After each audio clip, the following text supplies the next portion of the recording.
ሰላም ጤና ይስጥልን። ሰበር መረጃ። አሜሪካ ስምምነቱን ከጣሰች የሚደመሰስ እርምጃ ይጠብቃታል ስትል ኢራን የመጨረሻ ቀይ መስመር አስምራለች። በሌላ በኩል ከኛ ጋር አትጫወት፣ ሁሉንም ነገር ልታጣ ትችላለህ የሚል አስፈሪ ማስጠንቀቂያ ከዋሽንግተን ለኔታንያሁ ወርዶባቸዋል። ይህ ሁሉ ግፊት እያለ የእስራኤሉ ጠቅላይ ሚኒስትር ከደቡብ ሊባኖስ ድንበር ጦሬን ፈጽሞ አላስወጣም በማለት ዓለምን ግራ ያጋባ አዲስ የጦርነት ካርታ ይፋ አድርጓል። ከዚህ ጀርባ ያለው እውነተኛ ሚስጥር ምንድን ነው? ዝርዝሩን ይዘን ቀርበናል። እስከ መጨረሻው ከኛ ጋር ይቆዩ። ቪዲዮን ላይክ በማድረግ ጀምሮ ወደ መረጃዎቹ አልፋለሁ። በቅድሚያም የኢራን ጠንከር ያለ ማስጠንቀቂያ ለአሜሪካ ስምምነቱን የምትጥስ ከሆነ ከባድና የማይቀለበስ ምላሽ ይጠብቃታል ስትል ኢራን በጥብቅ አስጠነቀቀች። የኢራን ፓርላማ አፈ ጉባኤ መሐመድ ባጊር ጋሊባፍ እንደገለጹት ዋሽንግተን ከቴህራን ጋር የደረሰችው ስምምነት ወደ ጎን የምትገፋ ከሆነ ውጤቱ የከፋ ይሆናል ብለዋል።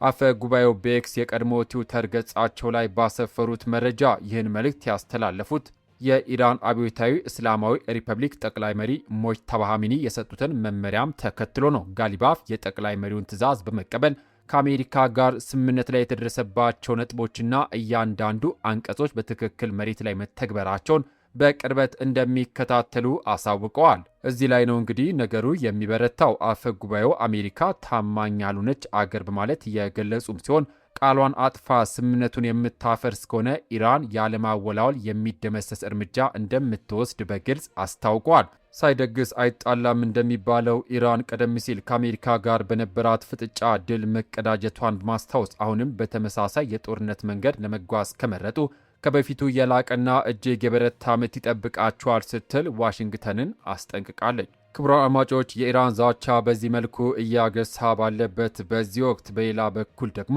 ከዋሽንግተን በስተጀርባ ለእስራኤሉ ጠቅላይ ሚኒስትር ቤንያሚን ኔታንያሁ የተላለፈው ያልጠበቀና አስደንጋጭ ማስጠንቀቂያ ዓለምን እያስገረመ ይገኛል። ኔታንያሁ ሁሉም ነገር ልታጣ ትችላለህ የተባሉት ለምንድን ነው? ወደሚቀጥለው ሌላኛው መረጃ አልፋለሁ። ለኔታንያሁ የተሰጠው አስደንጋጭ ማስጠንቀቂያ። የአሜሪካ ከፍተኛ ባለስልጣናት ለእስራኤሉ ጠቅላይ ሚኒስትር ቤንያሚን ኔታንያሁ እጅግ ጠንከር ያለና ከኛ ጋር አትጫወት የሚል ማስጠንቀቂያን ሰጡ።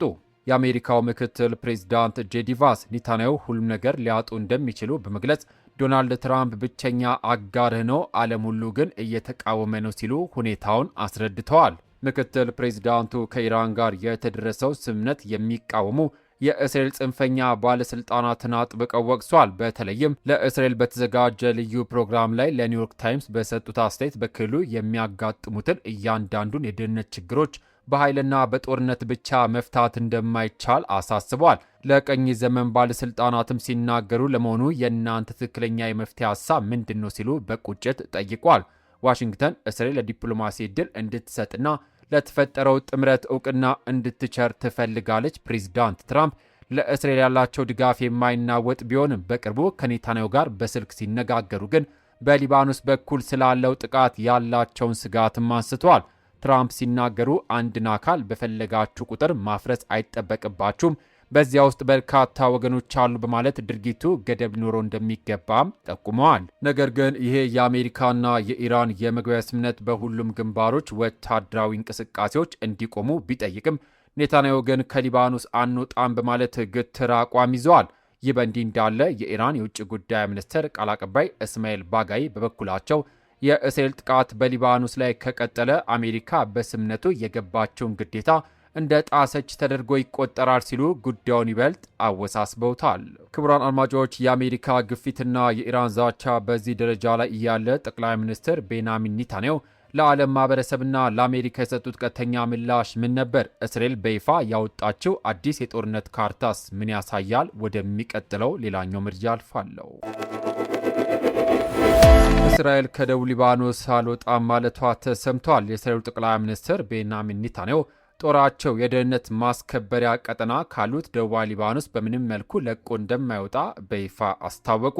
በአንድ አውራ ጎዳና ምርቃት ስነ ስርዓት ላይ የተገኙት ጠቅላይ ሚኒስትሩ ከጋዛ ጋር በሚያዋስኑ አካባቢዎች ደህንነትና ብልጽግናን እንዳረጋግጥ ነው ሁሉ በሰሜን እስራኤል መንደሮችና ከተሞችም ውስጥ ደህንነትን እናስከብራለን ብለዋል። ይህን ለማድረግ ደግሞ ከደቡብ ሊባኖስ ከያዟቸው ወታደራዊ ይዞታዎች ፈጽሞ እንደማያፈገፍጉ አረጋግጠዋል።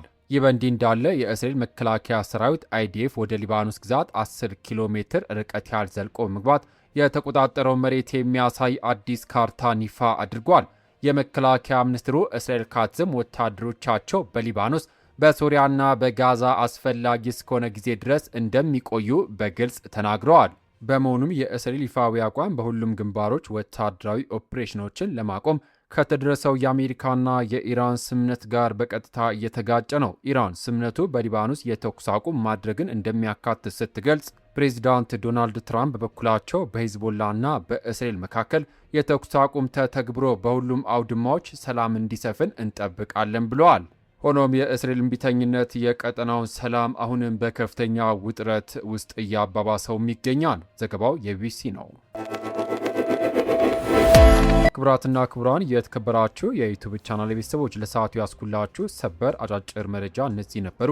እንግዲህ የመካከለኛው ምስራቅ ውጥረት በዚህ ደረጃ ላይ ደርሷል። አሜሪካ በገባችው ቃል መሰረት እስራኤልን ማስቆም ትችላለች ወይንስ የኢራን ቁርጠኛ ማስጠንቀቂያ ቀጠናውን ወደማያልቅ ሁከት ውስጥ ይከተዋል?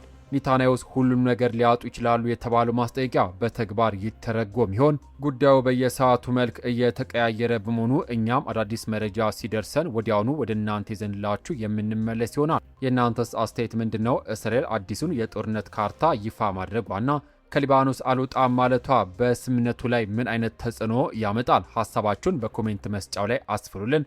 ይህ መረጃ ሌሎች እንዲደርስ ቪዲዮ ላይክ እና ሼር ማድረጋችሁን እንዳትረሱ። እንዲሁም እንደዚህ አይነት ያልተሰሙ ትኩስ ሰበር ዜናዎችና ታማኝ መረጃዎች በየቀኑ በፍጥነት እንዲደርሷችሁ ቻናላችንን ሰብስክራይብ ካላደረጋችሁ አሁኑ ሰብስክራይብ በማድረግ የደውል ምልክቷን መጫን የቤተሰባችን አባል እንድትሆኑ በአክብሮት እየጋበዝኩኝ ከሰዓታት በኋላ በሚሰሙ በአዳዲስ መረጃ እስከምንገናኝ ሰላም ለሀገራችን፣ ሰላም ለመላው ዓለም ይሁን። በያልንበት የዓለም ዳርቻ ቸር እንቆይ።